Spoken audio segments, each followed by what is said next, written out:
I mean, when the quickest time we've run on the route is only a smidge over 7 hours, the target is for the finish time to start with a 6, you know. 6 hours 59.59 is a huge success, and that's the goal. As long as it starts with a 6, that'll be a good day at the office.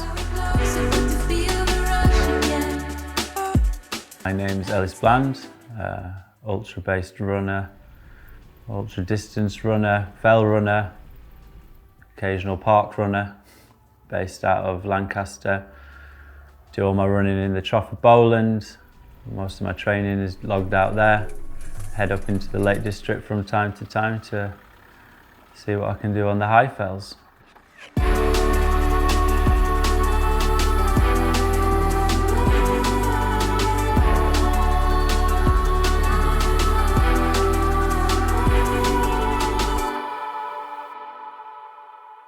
I think I decided quite early on in my career I wanted to run the longer stuff.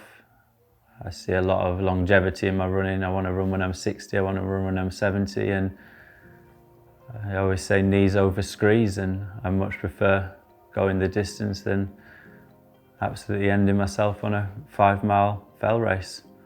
And don't get me wrong, they are really good fun, but the goals that I set for myself is to run further and faster than most other runners have gone before, and I'm still a long way off from doing that, but I'm certainly trying my hardest.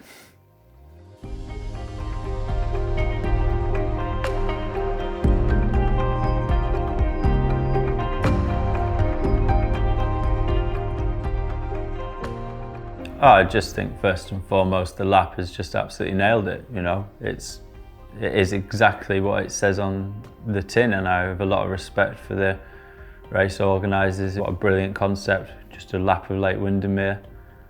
You know, fast trails, some elevation, and just arguably some of the most beautiful scenery in the national park. And it's as tough as you want to make it, and I want to make it as tough as possible for myself by running it as fast as I possibly can.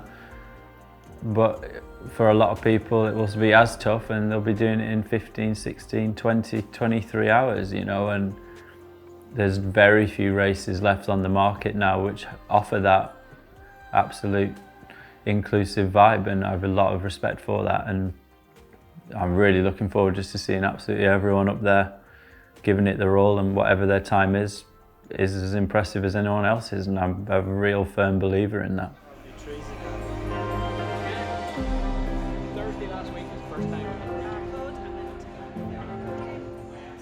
Looks like it's going to be a fast one, so I'm really looking forward to it, and had a bit of rain recently, so it's just softened up the trail a bit, and yeah, I'm ready to run now. I picked up a pretty nasty set of shin splints on 2nd of January. It took me right up until the end of March to shift them, so I was supposed to be racing in the States. Couldn't do that, but comes with that is you get a chance to reassess and train your body up properly, and yeah, I'm feeling confident going into tomorrow, probably as a result of having those shin splints.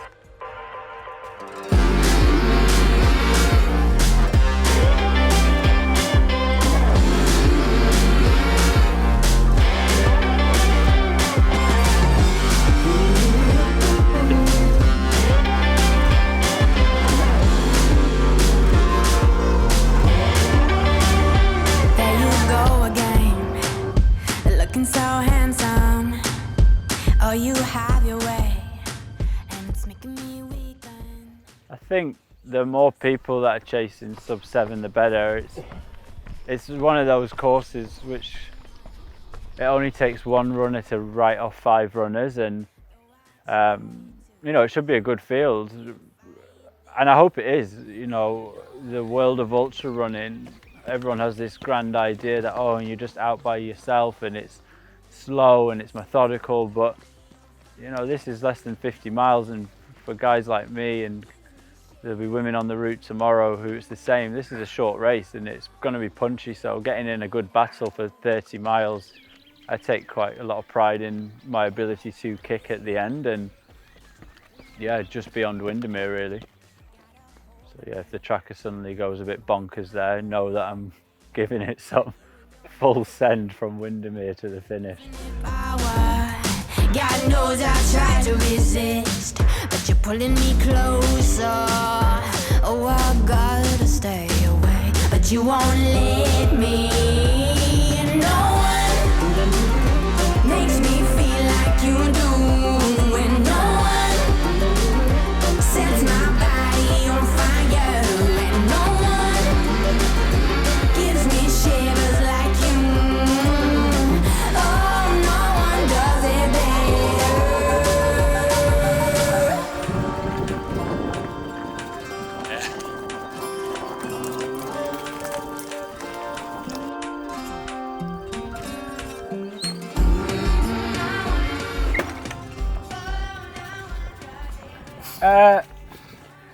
You know, we call it like going to that place in ultra running, and you know it's going to happen. You know, sometimes you can slip into this horrible thing where everything seems so believable, and I think I've probably told you or in another interview, like I can remember once running in a race and I was thinking about the time I broke up with my girlfriend when I was 15, and I'd never given it any thought since that day, but on that day it was so believable, and you really slip into this horrible place, and basically you can't cheat it. There is no foolproof way of getting out of it. You just welcome it. You say, right, this is me, and this is going to be a bit shit, but it's the most complex thing in ultra running. Today it just was on the approach up to Gummers. I hadn't recce'd that section. My brain just slipped, and it was just a bit of a kamikaze moment, and it was boggy, and I was slipping and sliding, and I was just thinking this record's going to go. And I just got to the top of Gummers, and it's a good steep descent off Gummers, and good to get the adrenaline up. A lot of walkers on the route. And I thought, right, just put in some quick running down here, get those endorphins fired back up. And actually, by the time I was sort of bearing down on Newby Bridge, I'd clawed back sort of another 4 minutes off the record. So.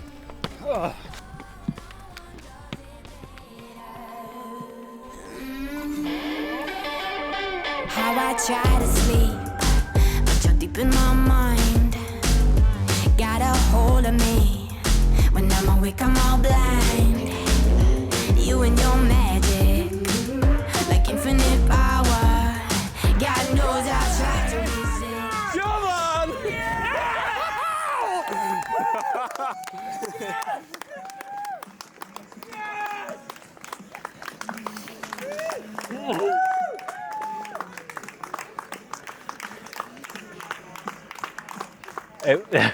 That was mega for everyone but me.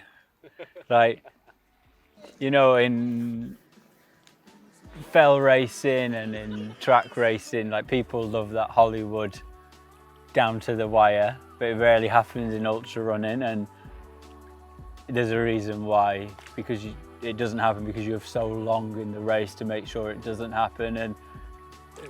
And I'm a big advocate of visualization. So in my office at work, and I've got the lap and it says 6:59:59. So yeah, I've bettered it by about 20 seconds. So yeah, but it's powerful. Only you can believe in yourself to do something like that. And I'll be honest, I wasn't doing that for anyone else but for myself today. And that's also quite nice to be that selfish and be like, Ellis, you've got this written on your board in your office. You cannot go into work on Monday with a 7-hour time next to your name. So yeah, I dug really deep just to save face more than anything, I guess.